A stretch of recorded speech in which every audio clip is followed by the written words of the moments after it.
Hello and welcome back to Imagination Mansion. Today I thought it was a good time to do a spooky book recommendation video. I've got my spooky jumper on and so this video is going to be split into different categories just to try and cover every type of reader, I suppose. So the first category is short stories, and in said short story category we have The Vampire and Other Tales of the Macabre, which is this one. This is just like quite an old-fashioned gothic tales. It was a product of the same ghost story competition that produced Mary Shelley's Frankenstein, so it's the same era as Frankenstein, and it's just a collection of little short creepy stories perfect for this season. Next up we have The Haunting Season. So I'm just going to do that because I lost the dust jacket because it was kind of like a fabric that didn't feel very comfortable to me, so I basically took it off, put it down somewhere, and it's vanished. But it is The Haunting Season, which is a collection of ghost stories. They're very, very spooky. I wasn't expecting them to be as spooky as they were. So I did the whole classic thing of like made myself a cup of tea before bed, read one of them, and struggled to sleep. So do not advise unless you're into that kind of thing, I suppose.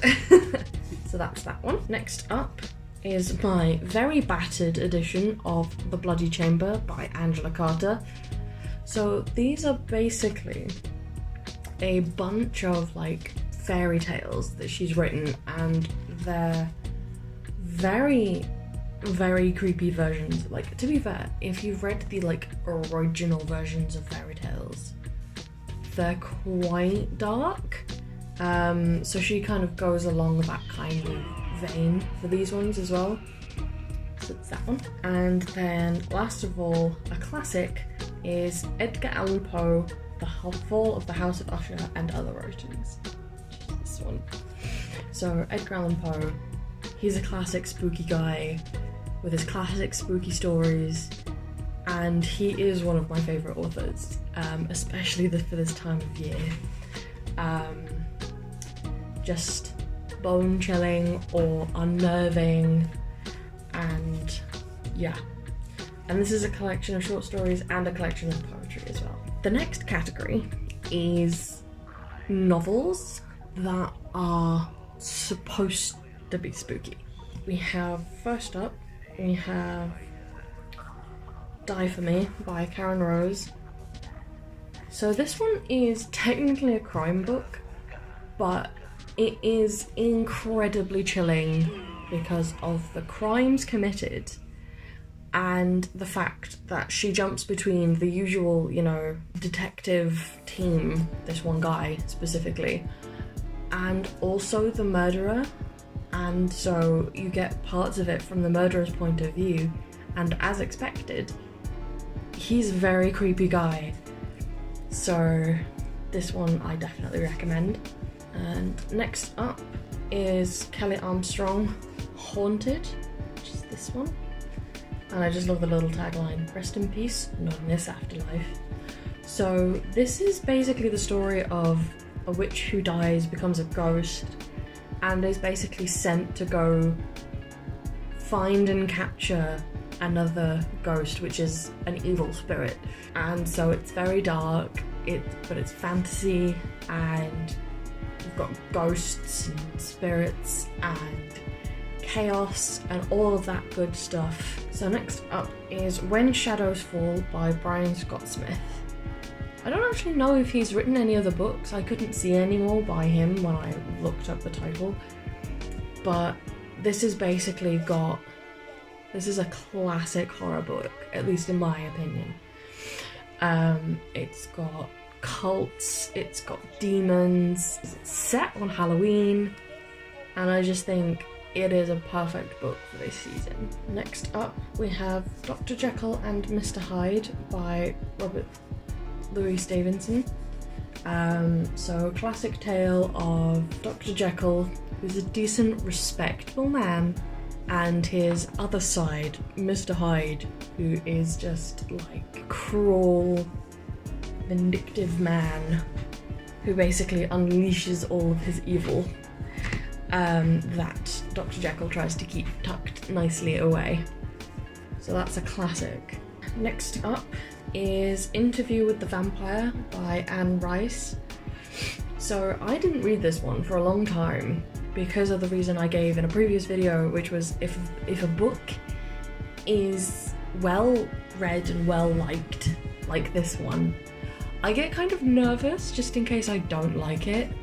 But with this one I did really like it, and it's a very good story about vampires and the struggle of living for an eternity, and obviously that craving for human blood that makes it a spooky book. So that's that one. And then next up is H.G. Wells' War of the Worlds. So this one's technically a sci-fi, but I still think it belongs in this recommendation list because it is just a very chilling book, both because of the topic and because of the way that H.G. Wells writes it. And something else I would recommend as well is the audio musical for this by, I think it's Richard Burton, who narrates it. It's slightly different from the book, but the music in that is brilliant and also quite chilling, especially the noises they give to the Martians. So that's that one. And then last in this section is Pride and Prejudice and Zombies by Jane Austen and Seth Grahame-Smith. I think this one got a movie as well. I haven't watched it, but this is just a perfect... So it's like, it is a truth universally acknowledged that a zombie in possession of brains must be in want of more brains. So it is basically just Pride and Prejudice with zombies. And Lizzie Bennet is even more badass than she is in the original because she fights zombies with Mr. Darcy and her sisters, and it's just a great time.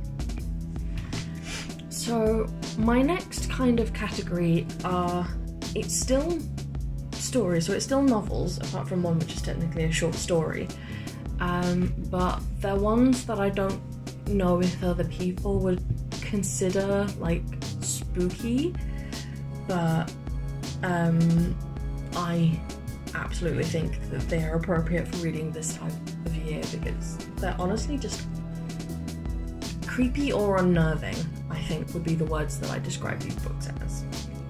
So, and you'll also see a bit of a theme as well. So we've got William Golding's Lord of the Flies, because honestly, just watching a bunch of kids slowly go mad on an island and try and kill each other is quite chilling, and even though it might be a bit sort of like clashing with the weather of the season as it's set on a very, very warm island, it's still a very chilling book, and so I recommend that one. So next up is George Orwell 1984, a classic dystopia. I think dystopia are just, they are unnerving, which I think is obviously the kind of like, could be described as creepy. It's a bit more nuanced, I suppose, but it is a classic and it's a very good book, and it does unsettle, at least me, it unsettles me, and I think a lot of people as well. And then next up, on a similar vein, is another dystopia, which is Aldous Huxley's Brave New World. And I think there's just... I think there's just something about looking at an extreme version of what could happen if certain ideas were given almost too much weight.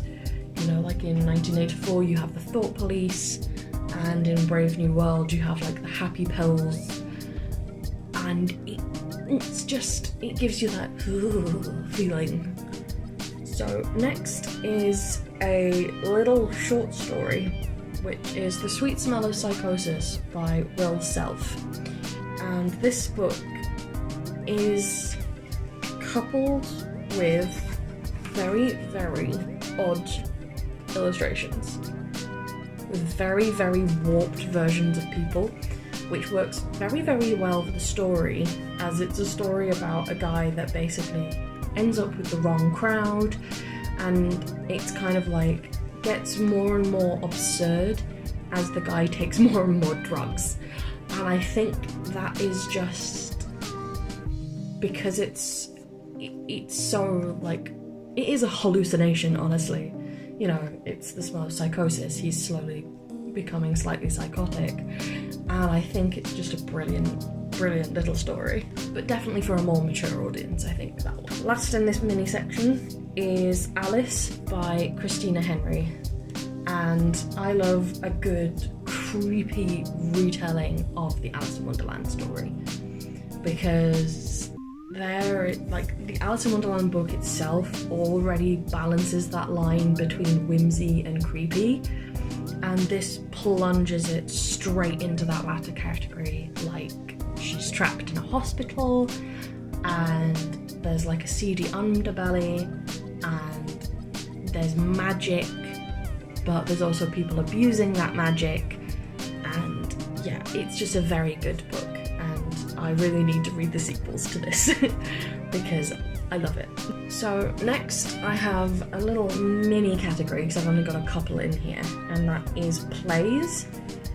And first up we have Arthur Miller's The Crucible, because this is basically a fictional retelling of the Salem witch trials, and I think, first of all, the things that happen in the play are very chilling, and then just the reminder that this kind of thing actually happened. Like, maybe not exactly like this, but this is the kind of thing that happened.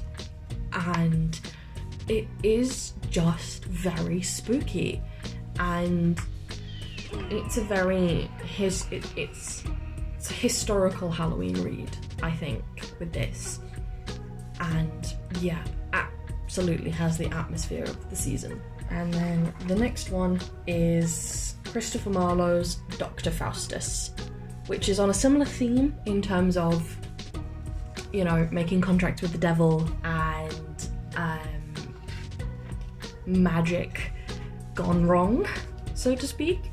But this one is a much more, because this is like the two sides of it. That's the mass hysteria, and this is one man trying to basically push himself to new heights by using magic, and then it comes back to bite him. So that is Dr. Faustus. So I have another little mini section, because I love these so much. So I've just got a couple of little zines.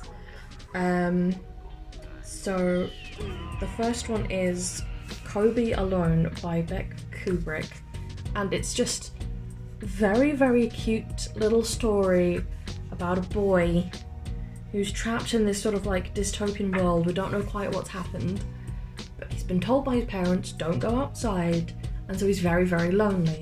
And so he tries to raise a demon, and it's a little teddy, and so it's his adventures with this like demon teddy, and it's just a very sweet Halloween story after all the heavy things that I've suggested. And next one is Poor Little Ghosts by David Dunlop, which is this one, and it's, why should the rich have a monopoly on the afterlife? Where are all the poor little ghosts? Come along and visit some unusual haunts in very usual places. And it's just, yeah, the idea of like ghosts in like little council flats and with the laundry and all that kind of stuff. And I think it's just an interesting concept, because yeah, why should ghosts always haunt mansions and castles? Like, poor people can become ghosts as well, so I think it's very, very interesting, as well as a very sweet book. Lastly, the last little category that I've got is younger or softer or easier reads. So these are the ones that don't get anywhere as creepy as the horror or the crime or the sci-fi books that I've suggested. So first up, I have Harry Potter, specifically the Deathly Hallows, just because I think the atmosphere in Deathly Hallows, because while I suppose the first one could also technically go in this list, but I always see that one as a bit more cozy and overall autumn wintry rather than spooky, whereas because this is like the stakes are raised in this one, I suppose this is the one that I've put in the Halloween list. Next up is Miss Peregrine's Home for Peculiar Children by Ransom Riggs, and this is a story about peculiar children with peculiar talents who are all trapped in time, and it's about this boy Jacob discovering them and discovering why they're there and what he has to do with all of this. And there are 6 books in this series. I've currently only read 3, but so far so good, and it is just very, very interesting, and because it's all based on these pictures and telling a story around these pictures, which I just think is 1, a great concept, and 2, gives it that sense of like semi-realism, even though obviously it's not real at all. So yeah, the Peculiar Children book. Next up is Philip Pullman's The Ruby and the Smoke. So this is another series, but I have only actually read this one because personally I believe it can be read as a standalone. This is basically the story of a young Sally Lockhart who discovers that her father's been killed, or her father is drowned in suspicious circumstances, and she's off to find the answer. And there's all these problems surrounding her because of the ruby in the smoke. And it's a mystery with a slight supernatural edge, I'd say. It's a supernatural edge that other characters have given it, but it's not necessarily the supernatural involved. But it's just a very, like, it's Victorian London, it's very spooky. Ruby and Smoke. Next up is Neil Gaiman's The Graveyard Book.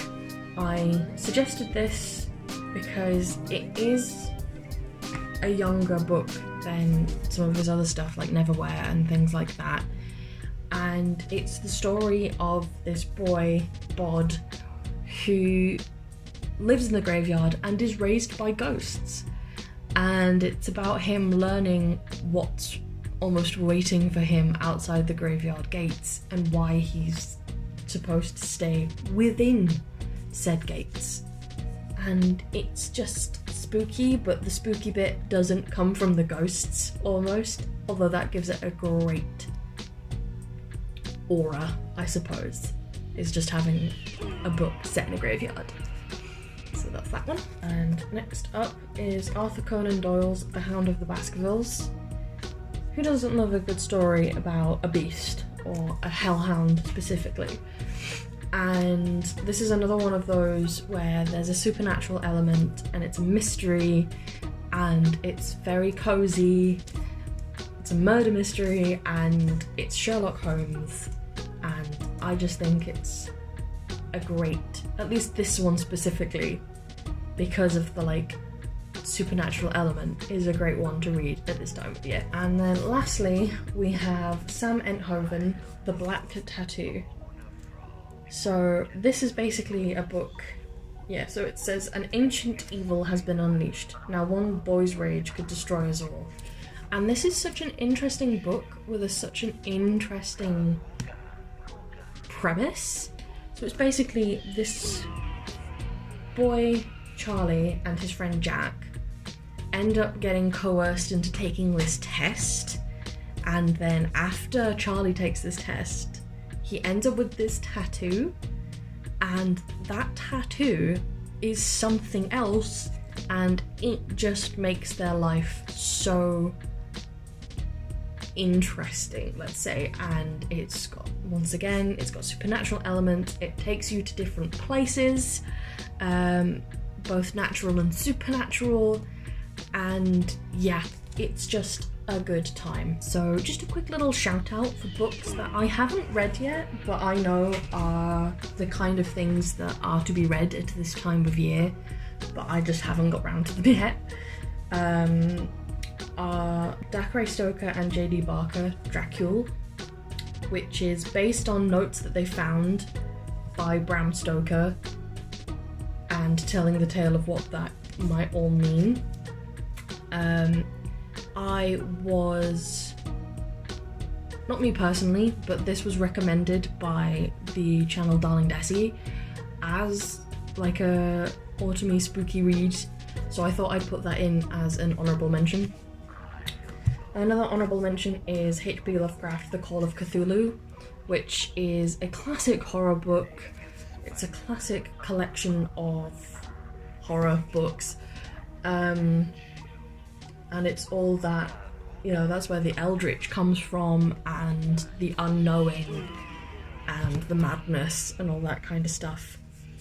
And the last honourable mention is one of my dad's favourite films, which I actually recently got him as a book, which is The Day of the Triffids, which is basically, it's kind of like War of the Worlds but with plants instead of Martians, and it basically blinds everyone except this one guy who, I think he was having an operation, so his eyes were covered when this thing happened, and so he's the only one that can see the horror of what London has become.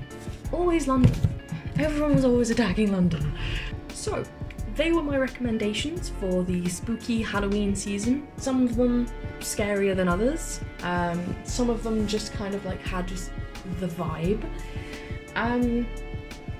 But they are the kind of books that I read around this time of year. Obviously I don't get to all of them, I'm not that fast of a reader, but let me know if you try any of these, if you share any of my suggestions, if you have other ones that you would recommend. If you liked this video, give it a thumbs up, give it a like, and subscribe, because I have more book related videos coming, as well as other content. I hope you stick around for that. So until next time, bye!